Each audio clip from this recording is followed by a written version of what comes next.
Son visage et sa voix sont forcément connus, psychanalyste, écrivain, documentariste. On ne sait même plus comment le présenter. Bonjour Gérard Miller. Bonjour. Comment vous qualifiez-vous dans la vie quand on vous demande qu'est-ce que vous faites dans les dîners en ville? Je dis toujours la même chose. Je dis toujours la même chose. Je dis que mes deux professions, c'est psychanalyste et prof. C'est les deux professions que je voulais exercer, pour lesquelles j'ai été formé. Et les autres activités, qui sont effectivement nombreuses, sont de ce point de vue-là secondaires. Alors vous avez réalisé un formidable documentaire sur DSK, L'homme qui voulait tout, avec Anaïs Fayette, on va en parler très longuement. Mais un mot sur le précédent documentaire sur Laurent Ruquier, qui était un très joli film. Comment on passe du grand écart comme ça de Ruquier à DSK? C'est quand même pas simple dans l'écriture, non? C'est pas simple. Alors Ruquier, c'est un ami, c'est un proche, c'est le parrain même de ma dernière fille. Lorsque j'ai réalisé ce film, tout le monde s'est précipité pour en être. Tous ses copains, même s'ils étaient au bout de la France, traversaient le pays pour en être. Et je me suis dit, tiens, ça va être drôle de réaliser un film sur quelqu'un que je connais fort peu, de près, pas du tout, quasiment, DSK. Et je savais bien que là, ça serait l'inverse. C'est que tous les gens traverseraient la France dans l'autre sens pour ne pas être dans le documentaire, parce que DSK n'a plus beaucoup d'amis. Donc j'avais justement envie de ces deux extrêmes-là, un très proche et un plus lointain. Et les deux m'intriguaient, l'un parce que je le connaissais trop bien, Ruquier, l'autre parce que je le connaissais sans doute mal, comme la plupart d'entre nous. Et quand vous dites mal, vous l'avez jamais croisé précédemment? Vous l'aviez croisé un peu ou pas du tout? Un tout petit peu. Je l'ai croisé, si on fait la liste, 2-3 fois dans des émissions de télévision, de radio, et 1 ou 2 fois dans des conditions un peu plus privées. Là, je me souviens d'avoir parlé avec lui lors de l'anniversaire de Jean-François Kahn, 10 minutes, jamais en tête-à-tête, jamais dans un dîner. Donc c'est pas ce que j'appelle vraiment connaître quelqu'un. Alors ce film est diffusé le 20 mars, mais qui parle dans ce film? C'est le psychanalyste?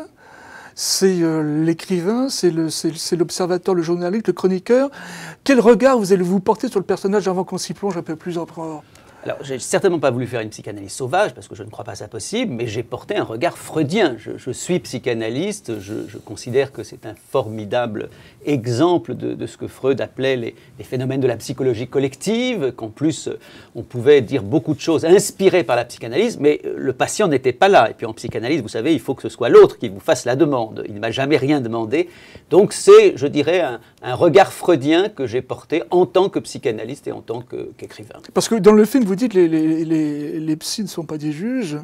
Et en même temps, qui mieux qu'un psy peut aller fouiller au tréfonds de quelqu'un, et en l'occurrence de votre sujet en question, en point de vue DSK en l'occurrence? J'espère que la psychanalyse m'aide à réaliser ce film, mais je dis que nous ne sommes pas des juges, c'est-à-dire que je ne donne pas un verdict à la fin. Je ne suis pas sur le registre coupable ou pas coupable. Je ne suis pas non plus un assureur. Je ne dis pas 60% de malus, on va en parler, etc., 30% de bonus. Donc, j'essaye d'apporter un éclairage, sans doute un éclairage qui était plus facile à faire 1 an, 2 ans après que sur le moment même. Parce que je me souviens que lorsque j'ai participé à 2-3 débats dans les jours qui ont suivi le Sofitel, c'était quasiment inaudible d'expliquer ça à partir de la psychanalyse. Aujourd'hui, tout le monde me dit « Ah oui, ça semble quand même bien la chose ». Mais quelle était la démarche au début? L'homme qui voulait tout, c'est un très joli titre, mais est-ce que vous répondez à la question oui et non à la fin du document en question?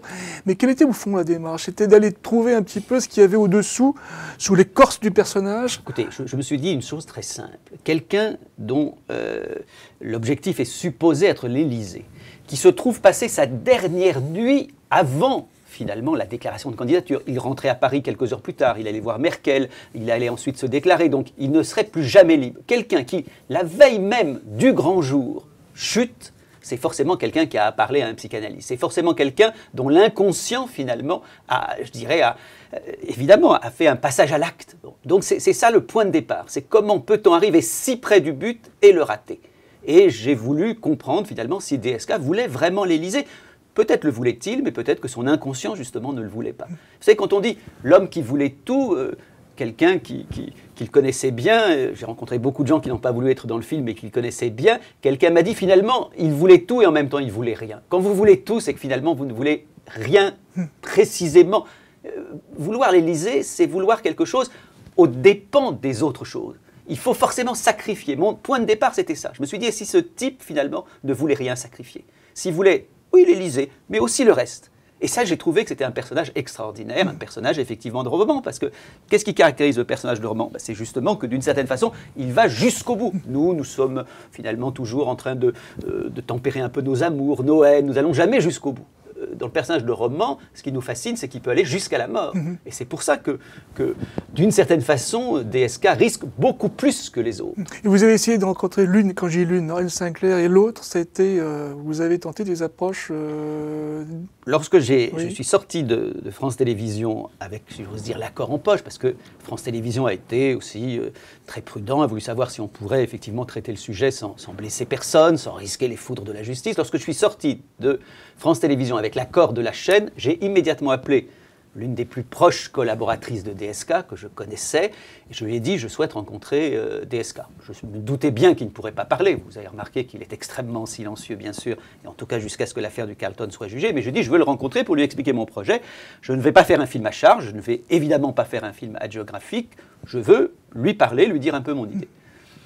Elle m'a dit pourquoi pas, on va voir, et finalement la réponse a été négative, donc je ne l'ai pas rencontré. Je suis revenu à la charge, si j'ose dire, 2-3 fois, en disant c'est le moment, j'ai avancé, j'ai vu des gens, est-ce que je peux confronter ce que je sais avec ce qu'ils pensent? Mais lui, c'est pas un spécialiste de l'introspection, DSK, et donc je pense qu'il n'avait vraiment pas envie de me rencontrer. Et là où le film est formidable, vous restez sur la ligne de crête, c'est d'un côté aucune indulgence à son égard, parce que c'est écrit ainsi, et en même temps, je dirais plutôt un regard d'une grande bonhomie aussi à l'égard de ce monsieur. Vous êtes resté quand même, encore une fois, sur la ligne de crête, sans jamais verser d'un côté ou de l'autre.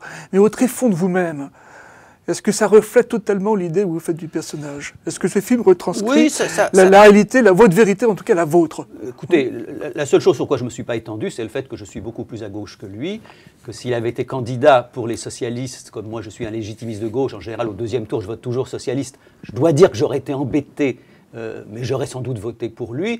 Ça, c'est un aspect que je n'ai pas du tout développé. Que je trouve effectivement que c'était quelqu'un qui n'était pas du tout proche de mes idées politiques. Après, je ne le dis pas dans le film, mais je vous le dis parce que je ne le cache pas, il se trouve ami avec Tristan Banon depuis 10 ans. Je l'ai connue toute jeunette. Elle m'avait donc raconté très tôt ce qui s'était passé avec DSK. J'ai quand même vu ce que ça a produit comme dégâts personnels sur cette jeune femme. J'ai eu beaucoup d'autres échos de ce que DSK avait pu faire avec les femmes. Je n'ai aucune forme de sympathie pour sa façon de traiter les femmes. Je dirais de les traiter de matériel, par exemple dans un texto, ou même plus généralement de les aborder. Donc, si vous me demandez est-ce que j'ai de la complaisance pour lui, je vous dirais non, mais en même temps, j'ai justement voulu faire un film qui prenne du recul, de la hauteur. Donc je parle de DSK, y compris jeune, y compris enfant, y compris adolescent, et dès que vous parlez de quelqu'un sans vous focaliser sur la suite 2806, immédiatement vous l'humanisez.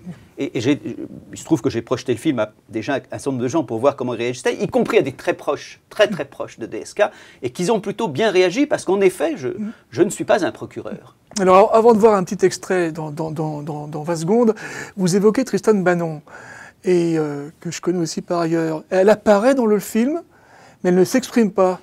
Elle a hésité ou vous ne souhaitiez pas qu'elle s'exprime? Je lui en ai parlé, je lui ai dit que non, j'en ai parlé avec elle assez tôt, je lui ai dit je cherche la façon d'aborder ces questions-là, qui sont des questions d'abord qui ont été... qui sont des questions aussi judiciaires. Il y avait beaucoup de questions qui se posaient de ce genre-là. J'ai essayé d'être attentif. Je n'ai pas eu le sentiment qu'il fallait qu'elle témoigne. J'ai donc retranscrit ce qui s'était passé. J'ai évoqué le fait que le procureur avait reconnu très précisément qu'il y avait eu agression sexuelle. Simplement, c'était prescrit. Mais vous avez remarqué que les gens qui parlent de DSK dans ce film, ils sont quelques-uns, ils sont nombreux quand même, c'était des gens qui avaient un regard, je dirais, moins directement impliqué. Absolument. Alors, même s'il y a Édith Cresson qui a été son Premier ministre, même s'il y a Yvan Levaille qui est quand même le mari premier d'Anne Sinclair, donc très concernés, ce sont quand même des gens qui ont un peu de recul. Je ne serais pas allé interroger Nafissatou Diallo, je ne serais pas allé interroger des gens qui sont impliqués de cette façon-là dans l'affaire. Bien sûr. On va regarder un petit extrait d'abord, ce premier-là, et après on en parle. Regardez ce clip de campagne dont la musique La Panthère Rose est d'origine. Dans ce petit chef-d'œuvre d'humour involontaire, DSK se met en scène comme il aimait sans doute se voir lui-même à l'époque.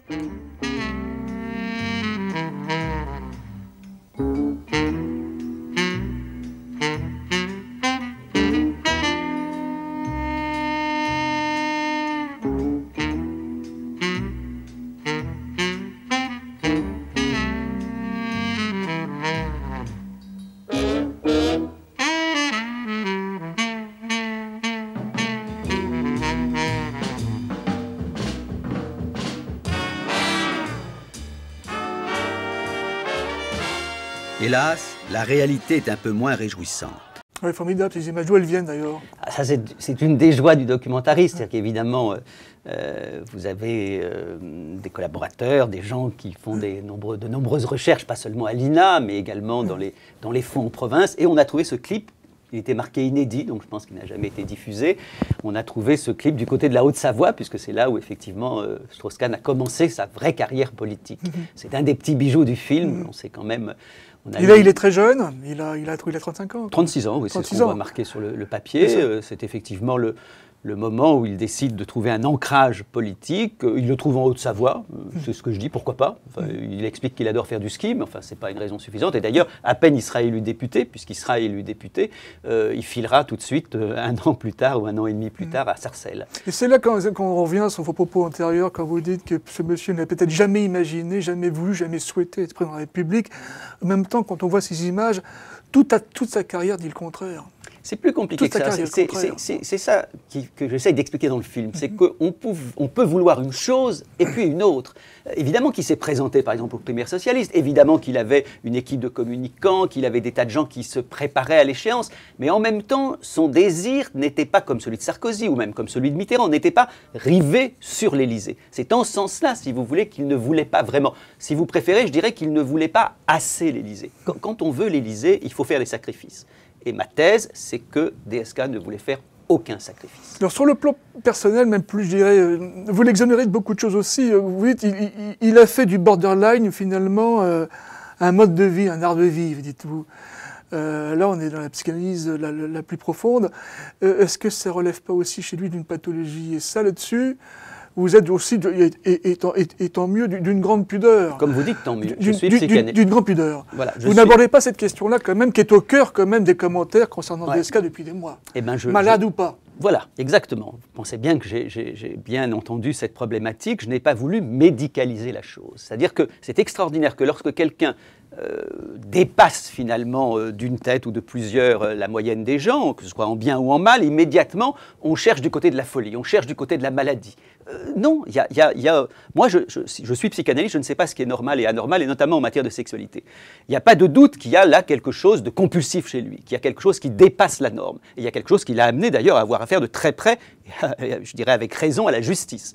Mais dans le même temps, pour moi, ce qui m'intéresse, c'est son désir, c'est ce qui l'anime. Je ne l'exonère de rien, je dis simplement qu'il faut regarder cette histoire-là comme si elle était logique, comme si dans chaque vie, il y avait en effet un désir qui anime le sujet. Chez lui, ce qui est ça qu'on peut à la fois admirer et regretter, profondément regretter, c'est qu'il ne recule pas sur son désir. Moi, ce qui me frappe surtout, c'est l'aveuglement de tous ceux qui l'ont entouré. Ce que je veux dire à propos du borderline, c'est qu'il y a eu 1000 signaux d'alarme. 100 fois, si ce n'est pas 1000, 100 fois, finalement, son inconscient a dit « attention ». Je rappelle ne serait-ce que les 3 affaires qui l'ont amené à démissionner du gouvernement, puis à être ensuite inculpé. 3 affaires qui témoignaient de sa négligence, de sa légèreté, du fait qu'il adorait marcher au bord du précipice. Alors ça n'était pas sur des affaires sexuelles, mais après il y a eu quand même l'affaire effectivement dramatique avec Tristan Banon. Il y a eu l'affaire au FMI. Chaque fois, on a l'impression que son inconscient tire le signal d'alarme et que tout le monde fait comme si ça n'existait pas. Et pourquoi ça n'existait pas? Parce qu'il s'en est formidablement sorti. Il s'est sorti des 3 affaires, il s'est sorti de l'affaire du FMI, il s'est sorti de l'affaire Tristan Banon, et donc c'était ça qui était terrible. Lui, c'est sans doute persuadé qu'il était en quelque sorte invulnérable, et son entourage a pensé finalement que tout ça c'était des broutilles. Ben, ça n'était pas des broutilles. Ce qui est très joli, il est à midi légal Obama, et il est à minuit, en tout cas le soir, prisonnier, victime en tout cas de ses pieds nickelés, de dos la Semur et les autres. Copain, victime. Oui, c'est ça. Mais ou compère en tout cas. Compère, oui, c'est-à-dire que à un moment donné, j'essaye de comprendre comment fonctionnait son inconscient. C'était ce qui m'amusait un petit peu, même si c'est une hypothèse. Je disais, c'est une logique du donnant-donnant. Finalement, pour chaque réunion sérieuse au FMI, il avait besoin d'être en quelque sorte dans une soirée légère. Il était à midi dans un palais et à minuit dans un bouge. La fin de cette période-là est hallucinante. Je dirais qu'un dixième de ce que j'ai appris, parce que c'est très difficile à dire, l'affaire n'étant pas jugée du Carlton, mais quand vous regardez le dossier du Carlton, vous apprenez des choses insensées, où il se retrouve au fin fond de la Belgique, en pleine nuit, c'est dans le dossier, avec des femmes dont en effet, on découvrira par la suite qu'elles étaient des prostituées, comme on le dit, peut-être l'ignorait-il.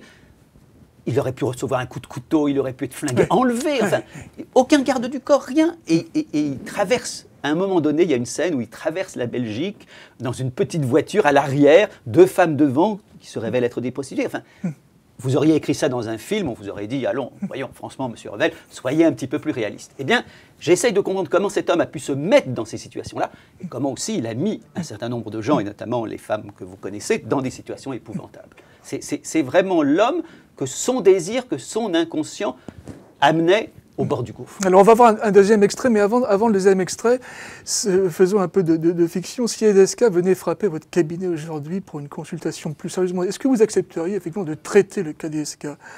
Vous le feriez ou pas? Pour poursuivre votre travail engagé là, quelque part. Il y a un moment donné, si vous me permettez, c'est une association un peu trop libre. Il y a un certain nombre d'années, quand je disais tout ce que je pense d'un personnage bien différent qui était Jean-Marie Le Pen, souvent on me disait dans les émissions, alors si Le Pen un jour frappait à votre porte, est-ce que vous le recevriez? Bon, on n'en est pas évidemment sur le même plan avec DSK, mais je répondrais que manifestement, il y a des gens qui ne semblent pas avoir envie qu'on les regarde trop près. Et donc le psychanalyste n'est pas celui qui imagine les patients impossibles. Moi, je ne réagis qu'au cas par cas. Et donc j'attends qu'on sonne à ma porte pour savoir si je l'ouvre. Ce que je remarque dans l'affaire DSK, parce que j'ai eu quand même beaucoup d'échos et c'est quand même 1 an et demi d'enquête, c'est que franchement, si c'est quelqu'un, s'il y a quelqu'un qui n'avait pas envie de se regarder de trop près, c'est lui. Donc je serais perplexe s'il sonnait à ma porte. Mais après tout est possible et ma porte n'est fermée a priori à personne. On va regarder l'extrait suivant, si vous voulez bien. Notre invité surprise, il est dans nos studios de Cognac G depuis le début, il regarde de dos et il se retourne, le voilà. Bonjour Dominique Strauss-Kahn. Bonsoir. Vous êtes le président socialiste de la commission des finances de l'Assemblée nationale. Anne Sinclair tombe sous le charme de DSK et avoue tout à son mari. L'histoire aurait pu tourner au drame sentimental. Mais comme dans la mythologie grecque, où le destin prend souvent son temps avant de faire exécuter ses ordres, le drame n'était pas encore à l'ordre du jour dans la vie de DSK. Cette scène est connue. Hein. Oui, cette pas découverte, bien sûr. Mais est-ce qu'elle a compté, pesé, vous pensez, dans sa vie? On ne sait pas. On est dans l'imagerie absolue. C'est l'imagerie, en tout cas, du couple lui-même. C'est-à-dire qu'ils ont toujours dit que c'est là où ils se sont rencontrés. C'est une scène incroyable. Le fauteuil qui se retourne. Je ne sais pas si vous connaissez ce poème célèbre, ta tête se retourne, un nouvel amour. Voilà, on a ce sentiment-là. Et ce que j'ai essayé de montrer dans le film, c'est qu'à chaque étape majeure de la vie de DSK, il y a une femme. Alors, on connaît évidemment Anne Sinclair, on ne connaît pas les 2 premières, Hélène Dumas, avec qui il s'est marié à 18 ans, un âge où quasiment aucun de ses copains n'était marié. Ensuite, il y a eu Brigitte Guillemette. Et à chaque fois, ces femmes ont joué un rôle décisif dans la vie de DSK. Et puis, il y a la 3e femme, qui est Anne Sinclair, qui va certainement le faire passer au stade supérieur et sans doute au stade ultime, malheureusement. C'est-à-dire, je crois que Anne Sinclair, le transformant en star, parce qu'elle-même est une star, fera finalement de DSK aussi un petit peu, elle sera un peu à l'origine aussi de sa perte. Alors vous évoquiez tout à l'heure la responsabilité des entourages supposés. Il y a une photo dans le documentaire où on voit effectivement le fameux entourage, Ramzi Keroun, Anomel, tous ceux Stéphane Fuchs, ceux qui l'ont entouré, et qui ont sans doute eu leur part de responsabilité. Mais là, encore une fois là, vous glissez un peu sur tout ça. Vous ne regrettez pas d'avoir été un peu plus loin parce qu'effectivement, ils ont joué ou ont pu jouer un rôle dans toute cette tragédie? Non, mais je l'évoque. Mais vous l'évoquez, oui. C'est vrai que je l'évoque. Je rappelle notamment le rôle de celui qui venait un peu comme un effaceur dans les films inquiétants. Hein. Ramzi Keroun, voilà, bien sûr. Ramzi Keroun, comment il venait finalement évacuer la difficulté. Donc j'évoque ça. Et c'est vrai que j'aurais pu être encore plus cruel. Si vous voulez me faire dire que j'aurais pu être encore plus cruel et encore plus à charge, c'est absolument sûr. Mais je pense que si, par exemple, je suis allé voir Eva Joly, qui avait mis en examen DSK, et je lui ai demandé de me dire pourquoi, finalement, elle avait abouti à un non-lieu. Parce que, je le dis, s'il y a une figure de la justice impartiale, c'est quand même elle. Je tenais justement à ce qu'on rappelle qu'il a été, en quelque sorte, blanchi dans cette affaire, en tout cas, parce que ça me permettait aussi d'être, si je puis dire, aussi objectif par la suite sur sa sexualité. Si vous voulez, j'ai pas cherché à peser le pour et le contre absolument, ou à être une sorte de Salomon, mais ça ne pouvait, finalement, je ne pouvais dire ce que j'avais envie de dire sur lui que si je présentais le personnage dans sa complexité, y compris dans le fait qu'il a été le plus populaire des populaires. Enfin, il a été je suis allé voir Kéroll justement pour qu'il nous dise à quel point, quelques jours presque avant le Sofitel, enfin la France entière le plébiscitait.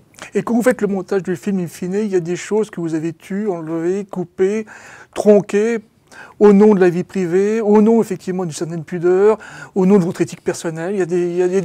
Non, je vais vous dire la seule chose que j'ai coupée. Je ne pensais pas que je le dirais, mais c'est pas du tout ce que vous pensez. C'est qu'il y avait une personne que j'avais interrogée parce que je l'aime beaucoup et parce que j'aimais son discours, qui était Gérard Mordillat, le cinéaste, qui avait organisé, c'était extraordinaire, très peu de temps avant le Sofitel, quelques jours, un procès de DSK avec Mermet de France Inter, un procès en quelque sorte de l'extrême gauche à celui qu'il considérait comme le père du libéralisme ou le patron finalement du capitalisme mondial.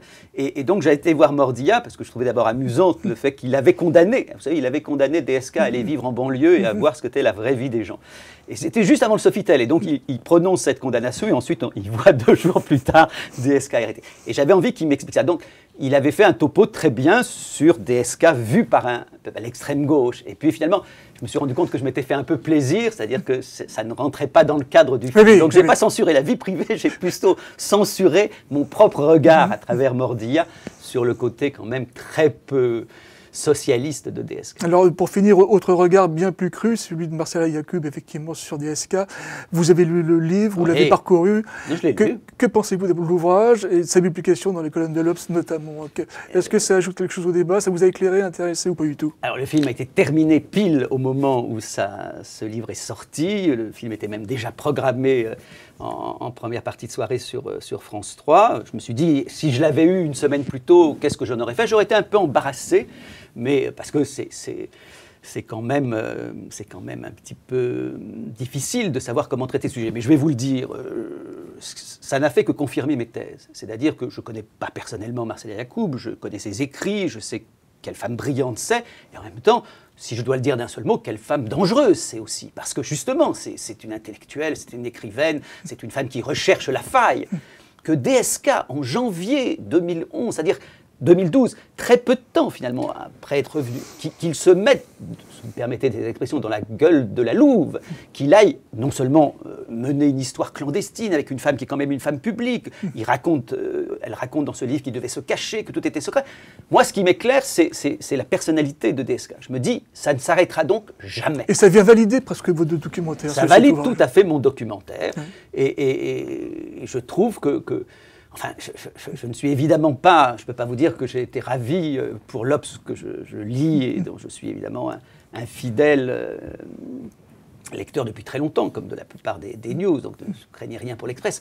Je le lis également. Je ne peux pas dire que j'étais ravi de cette couverture, qui était racoleuse, qui était déplaisante, et je suis plutôt de ceux qui ont été choqués. Mais en même temps, je considère que c'est un événement extraordinaire. C'est-à-dire qu'il ait pu encore faire ça, c'est vraiment qu'il ne tire aucune leçon de rien. Et ça, je veux dire, c'est l'homme qui voulait tout, et c'est en même temps l'homme qui ne tire aucune leçon de rien.